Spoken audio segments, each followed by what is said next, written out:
And a new ABC Ipsos poll finds Americans trust Republicans to handle key issues, with 35% preferring the Republicans over the Democrats on the economy and inflation.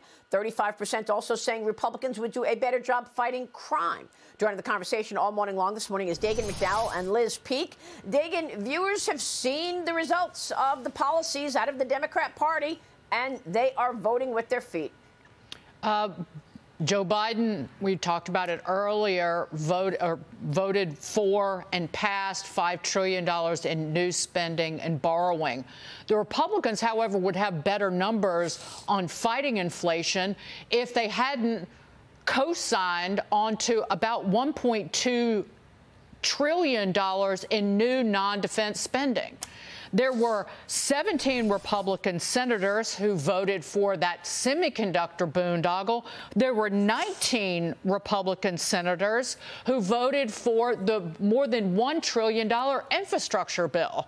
So I don't know what they were thinking. Inflation was already a problem last November when they voted or helped pass the infrastructure bill, and it was north of 8% when they passed that semiconductor bill. So Mitch McConnell led those senators in the yay camp.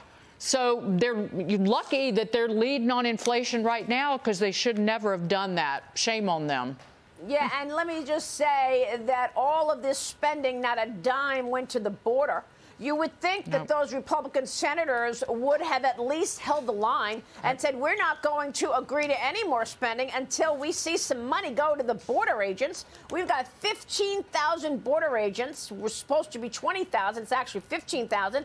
And the big guy in the White House wants to hire 87,000 new IRS agents, to take the number of IRS agents up to 166,000 versus 15 to 20,000 border agents, Liz. Now we've got this new NBC poll finding voter interest in November's election at an all-time high compared to past midterms. But so is the political divide. 81% of Democrats and 79% of Republicans believe the agenda of the opposing party puts American ideals in peril, Liz. We've seen the peril that the Democrat policy has resulted in.